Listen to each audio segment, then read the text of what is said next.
আসসালামু আলাইকুম। দিলুস কিচেন থেকে আজ আমি আপনাদের জন্য একটি দারুণ মজার একটা আইটেম নিয়ে এসেছি।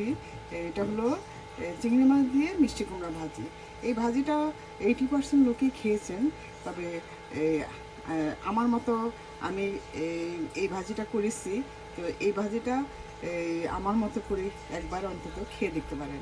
তো আমার এই রেসিপিটা পেতে হলে ইউটিউব চ্যানেলে যেয়ে সাবস্ক্রাইব করবেন আর পেজে যেয়ে ফলো করে দেবেন, তাহলে আপনারা এই রেসিপিটা পেয়ে যাবেন। আর আপনাদের সবার মাঝে একটু শেয়ার করে দেবেন, যেন সবাই যেন এই রেসিপি দেখতে পায়। এই ভাজিটা কিন্তু খেতে খুবই মজা।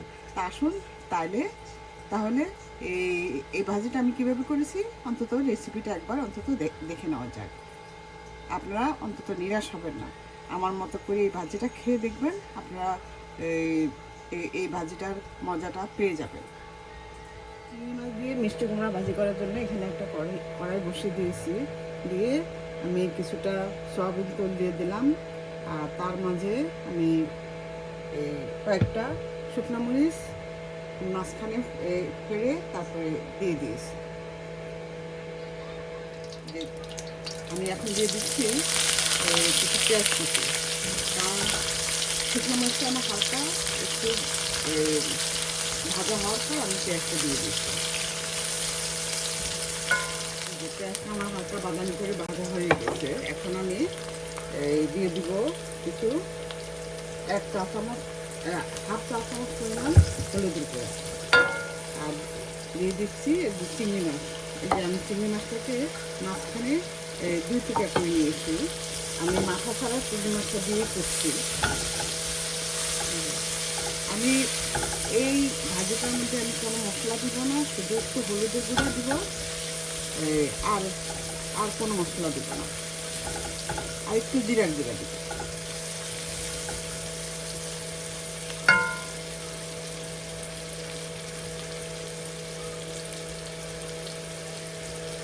আর মিষ্টি কুমড়াটাকে আমি এইভাবে টুকরো করে নিয়েছি। এখন আমি মিষ্টি কুমড়াটা দিয়ে দিচ্ছি।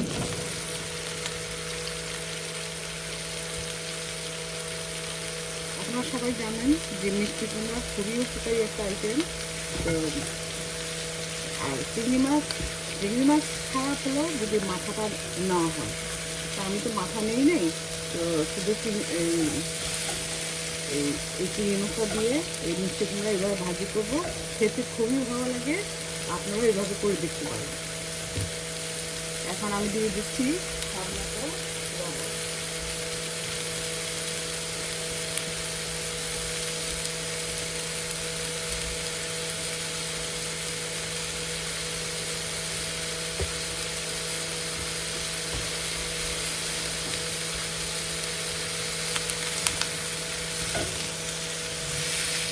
আমি কোনো ঢাকবো না।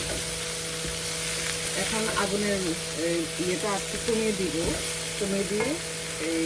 একটু মিডিয়াম হিটে আমি এই ভাজিটা করব। আমি এখানে এই যে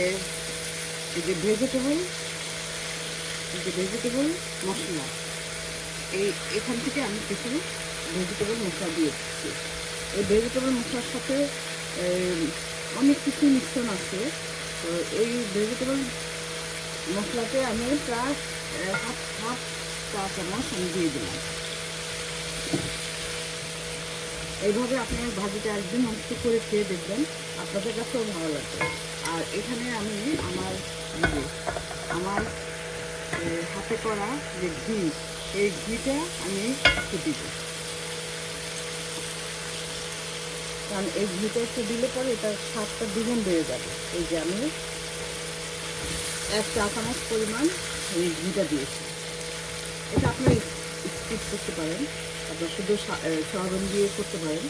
আমার একটু ঘিটা দিলে একটু ভালো লাগে, আপনারা চাইলে দিতে পারেন।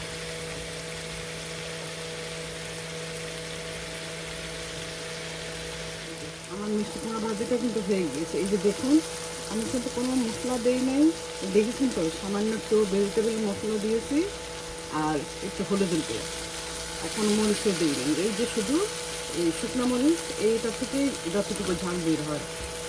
তো আর আমি চিংড়ি মাছ দিয়েছি। আপনারা চাইলে চিংড়ি মাছটা স্কিপ করতে পারেন, এই কারণ যাদের চিংড়ি মাছে অ্যালার্জি আছে ওরা একই নিয়মে ভাজিটা করবেন, শুধু চিংড়ি মাছ ছাড়া। দেখবেন খেতে খুবই মজা। কারণ এটা আমার হয়ে গিয়েছে, এখন আমি কিছু ধনেপাতা কুচি দিয়ে দিচ্ছি।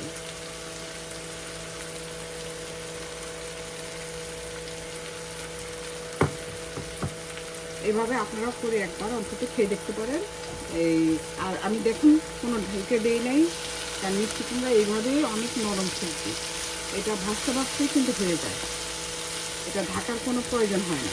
কিন্তু দেখুন কতটা সুন্দর হয়েছে। আর একটু পুরোটা গলে গেলে কিন্তু খেতে কিন্তু অতটা ভালো লাগে না, একটু আস্তে আস্তে থাকবে। এই যে দেখুন এই আস্তে আস্তে থাকবে, খেতে ভালো লাগবে। তো ঠিক আমার মতো করে আপনারা ভাজি করে খেয়ে দেখবেন, আপনাদের কাছে অনেক ভালো লাগবে। আর মিষ্টি কুমড়া বলেছি না, মিষ্টি কুমড়া অনেক উপকারী একটা সবজি। তো এই মিষ্টি কুমড়ার সবজিটা খাবেন, আপনারাও এটার এই মানে মজাটা খুঁজে পাবেন। তো এভাবে আপনারা রান্না ভাজি করে খেয়ে দেখবেন, আপনার কাছে ভালো লাগবে।